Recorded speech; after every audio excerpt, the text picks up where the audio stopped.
different photo that I'm seeing isn't the one that you see when you go to open it, because holy chins, Batman. Okay, so final little iteration here.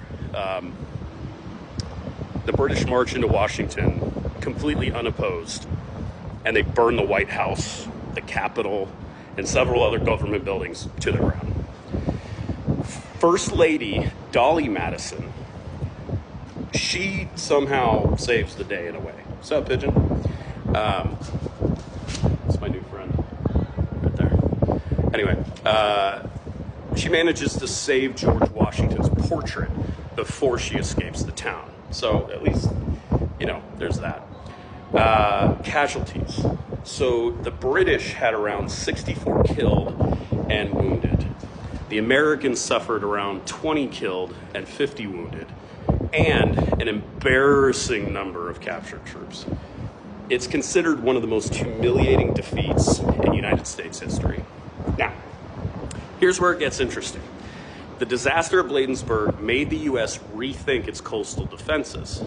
Fast forward to the 1850s, and that leads to the construction of Fort Point in San Francisco Bay. If you've ever been to the Golden Gate Bridge, you've probably seen Fort Point right underneath it. To be fair, I didn't know it was here for like 23 years and I lived here, so don't feel bad if you didn't see it.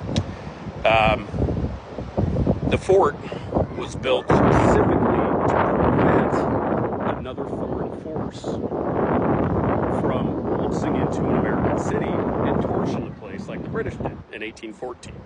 So, in a roundabout way, the Battle of Bladensburg left its mark on the Bay Area's own military history.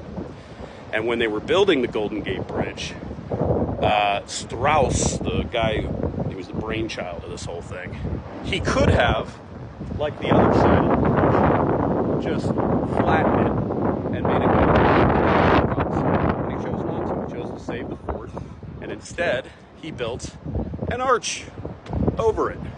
So it kind of breaks up the bridge a little bit, but appreciate that he kept the history here. So there you have it. Battle of Bladensburg, absolute train wreck of a battle that got the Capitol burned to the ground, but also led to some serious upgrades in America's coastal defenses.